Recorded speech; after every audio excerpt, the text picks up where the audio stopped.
Ya, selamat datang pelatih baru Tim Nasional Indonesia, Patrick Kluivert bersama koleganya di tanah air Indonesia ya. Ini merupakan kabar gembira bagi yang mereka dari beberapa tahun terakhir ini maunya sih STY dipecat gitu karena nggak ada gelar gitu ya. Tapi ini juga kabar buruk bagi mereka yang sangat suka dengan STY. Di samping saya ini salah satu yang suka sekali dengan STY ya. Kemarin sempat sedih juga, terus mempertanyakan juga begitu ya. Tapi sekarang katanya sudah move on ya. Bang Reja, ini pelatih baru nih kita nih. Ini harusnya nih sudah ada semangat baru dong ya. Betul. Di tahun baru di 2025 ini. Nah, oke. Pertama saya mengklarifikasi dulu nih. Kenapa nih? Pertama saya bukan pencinta STY, Bang. Tapi saya melihat track record dan juga rekam jejak yang sudah diberikan oleh STY ke timnas kita. Itu saya nilai juga sangat bagus ya, di mana banyak sekali prestasi-prestasi, capaian-capaian yang itu belum pernah dicapai oleh timnas kita.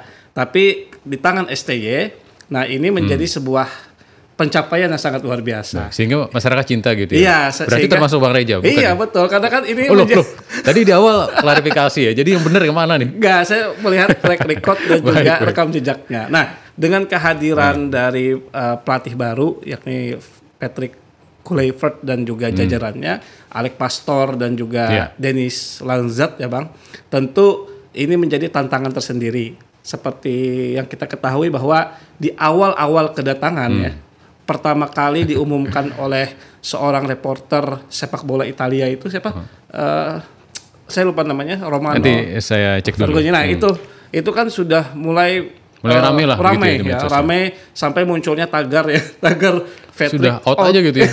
Belum mendarat sudah out ya. Ini begini Bang, itu hal yang wajar ya. Itu hal yang wajar dalam sepak bola, apalagi kalau kita lihat catatan rekam jejak sebelum Patrick Kluivert ini secara resmi menjadi pelatih timnas Indonesia, di mana dia pernah melatih salah satu tim liga Adana di Liga Turki itu kan dia berakhir dipecat karena hasil yang tidak maksimal diperoleh oleh klub Liga Turki itu.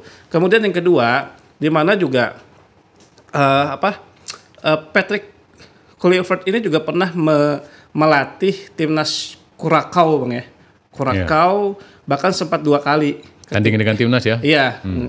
Enggak, maksudnya 2 kali beliau itu melatih timnas Curaçao pada tahun 2000. Bolak-balik berarti ya? Iya, bolak-balik. Pada tahun 2017 itu beliau tuh melatih selama kalau saya tidak salah itu 400-an hari gitu Bang, atau ya setahun lebih lah, 1,5 tahun lebih lah. Nah, di mana juga kita juga tidak bisa pungkiri bahwa Patrick Kluivert itu juga mencatatkan sejarah baru Bang untuk timnas Curaçao. Banyak prestasi yang itu menjadikan sejarah bagi timnas Curaçao. Terutama ranking ya? Ya, ranking, kemudian lagi meloloskan ke Piala CONCACAF, final Piala CONCACAF, kemudian menang atas tim-tim di zona CONCACAF itu, yang mana dalam catatannya tidak pernah menang sebetulnya dalam pertandingan melawan tim-tim itu. Tapi ketika Patrick Kluivert melatih itu menang. Nah, ini juga menjadi sisi positif. Kita kan harus berimbang ya. Baik. Tapi kalah dengan Indonesia ya? Iya, itu sudah diganti Bang. Oh, sudah diganti. Iya. Oke. Kemudian tahun 2021 kembali melatih timnas Curaçao. Namun hasilnya ya itu kurang memuaskan ya. Sehingga akhirnya Federasi Sepak Bola Curaçao kan memutuskan kontrak kepada itu. Nah, kemudian lagi pernah melatih menjadi asisten pelatih timnas Kamerun, di mana saat itu timnas menemani Seedorf, Bang, Jadi kalau kita lihat rekam jejaknya dari seorang Patrick Kluivert ini ya bisa kita pertanyakan gitu. Atas dasar apa sih PSSI menunjuk menunjuk Patrick Kluivert ini menjadi head coach, pelatih kepala. Walaupun didampingi 2 orang yang hebat ya, yang tidak bisa kita katakan lagi bahwa dia memang menjadi sebuah pelatih yang di Belanda sana itu menjadi seorang panutan, bahkan kan ada yang menggelar dia itu seorang profesor karena mengerti sekali bagaimana kualitas seorang pemain itu. Artinya Alec Pastor Bang ya. Kemudian Dennis Lanjat. Nah, Dennis Lanjat ini kan di satu sisi dia juga merupakan keturunan orang Indonesia, sekaligus juga mampu berbicara bahasa Indonesia yang bagus. Begini, kalau kita melihat gitu tiga pasang ini, tentu nanti yang kita harapkan sebagai seorang pencinta bola itu, mereka itu betul-betul menerapkan pola permainan khas dari filosofi total footballnya Belanda.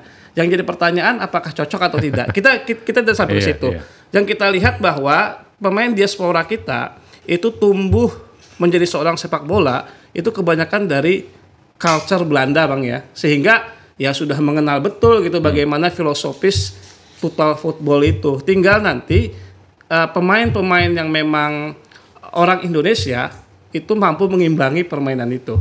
Tapi kalau kita lihat apa yang ini perkiraan ya, prediksi saya, apa yang nanti akan dilakukan oleh Patrick Kluivert dan juga jajarannya itu tidak jauh berbeda. Apa yang dilakukan oleh Coach Sintayong dan juga jajarannya, khususnya dalam komposisi menentukan starting 11. Baik, tapi ada yang menarik tuh statementnya tuh kemarin. Coach Patrick akan memanggil pemain yang terutama ini ya, yang reguler bermain di timnya. Ini kan juga mengancam nama-nama yang selama ini tidak bermain, hanya di cadangan tapi tetap dipanggil oleh STY. Misalnya Arhan sebelum pindah ke Thailand ya. Betul. Itu kan juga cadangan. Ini kan mengancam nih, ada yang senang, ada yang tidak begitu.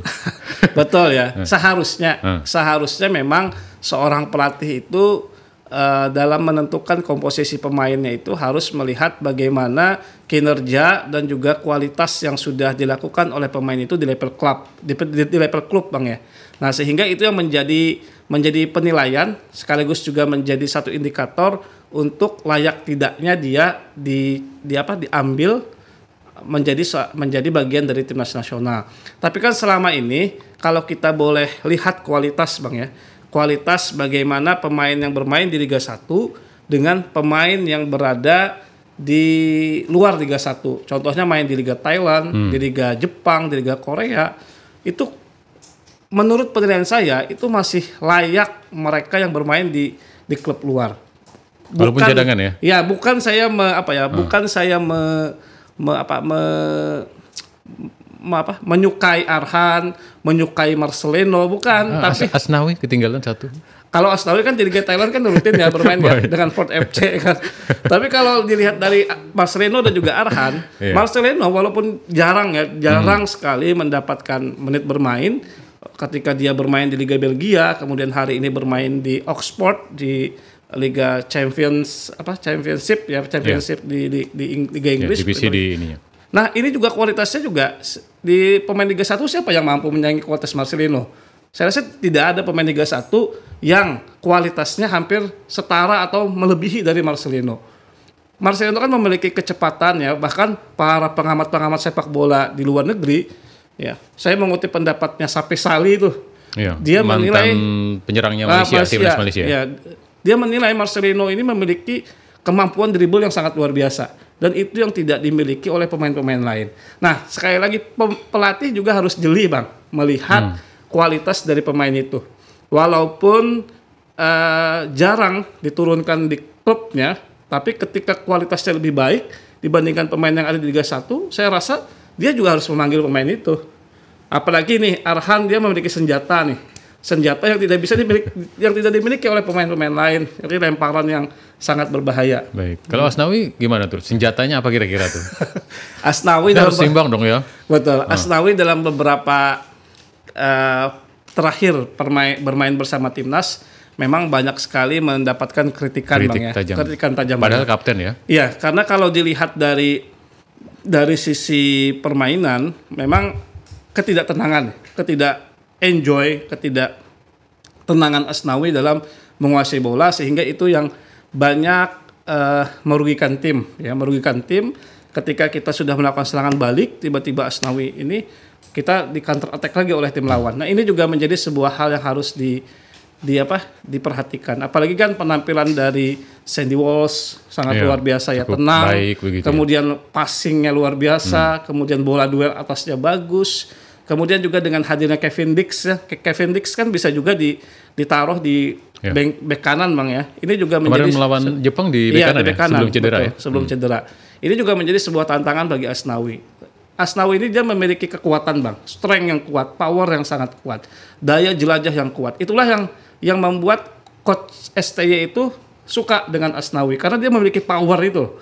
Power duel, kemudian kecepatan juga yang biasa, tapi ketenangan yang agak kurang, khususnya dalam beberapa ini. Nah, menurut saya apakah Asnawi layak atau tidak dipanggil itu nanti tergantung penilaian dari jajaran. Tapi intinya saya perkirakan pemain yang berlaga pada kualifikasi bulan Desember kemarin itu di bulan Maret akan tidak jauh berbeda. Begitu. Kecuali ada tambahan ini lagi ya, iya, lagi ya. Kan kabarnya kan saat ini lagi melobi ya, melobi 3 pemain ya. Ole Romney itu kan udah fix sudah kesini ya. juga. Ya, tinggal proses naturalisasi. Kemudian yang kedua adalah Jairo Bang ya. Jairo yang juga kabarnya udah fix, tinggal proses pengurusan berkas naturalisasi. Dan yang ketiga ini kan Matthews Baker ya. Yang ini juga bek kiri juga ya. Iya, kuat juga ini. Ini juga yang menjadi nanti yang masih belum pasti ya, tapi isu-isunya kan mau juga. Nah, itu juga Liga Bang. Prancis ya? Iya, Liga di PS dia pernah main di PSG dan sekarang main di Lens. Nah, kan harapannya dengan hadirnya Patrick Kluivert itu kan juga PSSI itu mengharapkan pemain-pemain yang dalam tanda kutip adalah kelas 1 itu juga tertarik untuk membela. Saya mau menanyakan itu apakah Coach Patrick ini hanya sebatas magnet begitu ya bagi pemain-pemain untuk bisa cepat juga bergabung bersama timnas, sementara juru taktiknya diserahkan ke Alex gitu, Coach Alex begitu ya. Ini juga menarik, ini ramai juga nih diperbincangkan sebelum kedatangan ini. Betul, banyak opini-opini ya, opini-opini yang mencoba untuk menggiring. Sebetulnya katanya otak dari jajaran pelatih saat ini adalah Alex Pastor sebetulnya. Jadi masing-masing dari jajaran pelatih itu memiliki tupoksinya masing-masing. Patrick itu khusus untuk lobby pemain-pemain keturunan Indonesia yang grade-nya adalah kelas 1. Kemudian Alex Pastor adalah strateginya. Kemudian Dennis Lanzat itu lebih ke arah komunikasi. Ya itu kan opini-opini yang ini Bang ya, yang berkembang hari ini. Online lah ya. Iya. Tapi kita lihat nanti. Tapi secara menyeluruh, Patrick Kluivert kan mantan pemain hebat Bang ya. Bermain di Ajax Amsterdam, bermain di Barcelona, bermain di AC Milan juga. Nah, ini kan menjadi sebuah penilaian sendiri juga. Tentu Patrick Kluivert sebagai seorang mantan pemain juga mengerti ya bagaimana sepak bola, bagaimana filosofi sepak bola. Apalagi kan dalam beberapa postingan terakhir Alex Pastor, dia mempelajari betul bagaimana culture budaya Indonesia. Kan dia di Instagramnya selalu mengupload beberapa buku yang terkait dengan budaya sampai Indonesia. Geografis juga Sampai geografis. Karena itu penting Bang. Karena itu penting dalam memimpin sebuah organisasi, memimpin sebuah tim itu sangat penting. Kita harus mengenal dulu budayanya. Itu juga kan yang pertama kali dilakukan oleh Coach Shin ketika datang itu, di mana beliau agak memiliki toleransi yang tinggi ya, karena budaya Indonesia gitu. Misalnya tentang puasa ya, dia menyuruh pemain Indonesia juga berpuasa. Kemudian waktu sholat dan sebagainya.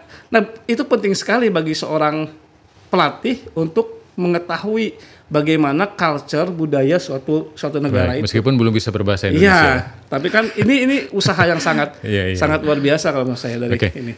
Tapi sekali lagi nih dengan pelatih baru, walaupun kemarin juga lagi-lagi ada statement tuh dari Alex Pastor bahwa tidak mungkin untuk menerapkan total football di timnas Indonesia sekarang dengan komposisi pemainnya sekarang. Artinya tidak jauh berbeda dong dengan STY, masih mengandalkan counter attack, serangan balik dan sebagainya. Betul, itu yang kata saya. Komposisi pemainnya kurang lebih. Nah, namun begini, saya juga agak sedikit kurang setuju apa yang dikatakan oleh Coach Alex Pastor ya. Kenapa? Karena ya kita tidak bisa memungkiri bahwa ada 11 pemain ya diaspora yang itu berlatar belakang orang Belanda. Ya, keturunan Indonesia tapi tinggal di Belanda.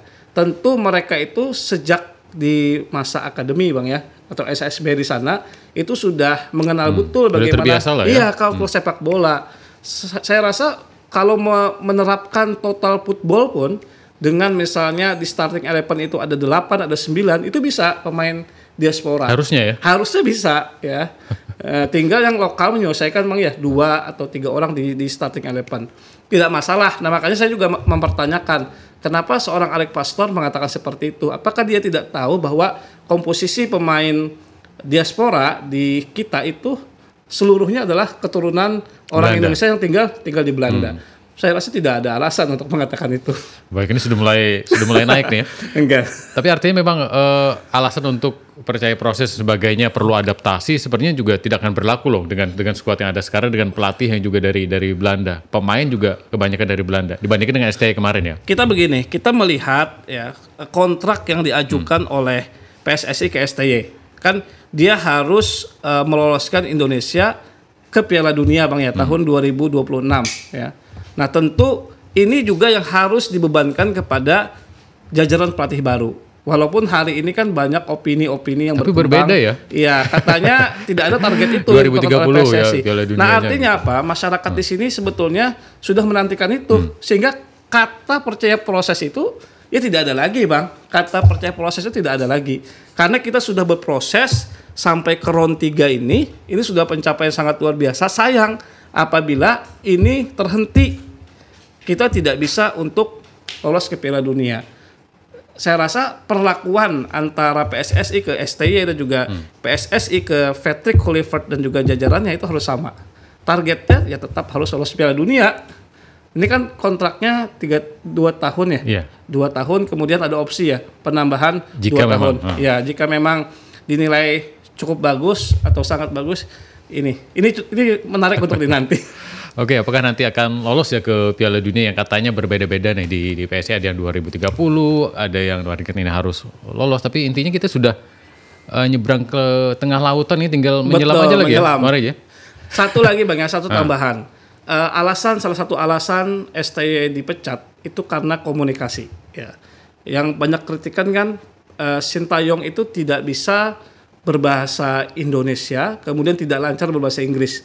Dia harus minta bantuan seorang translator. Sehingga hal-hal yang sifatnya substansial atau hal-hal yang sifatnya itu urgent tidak bisa disampaikan secara langsung.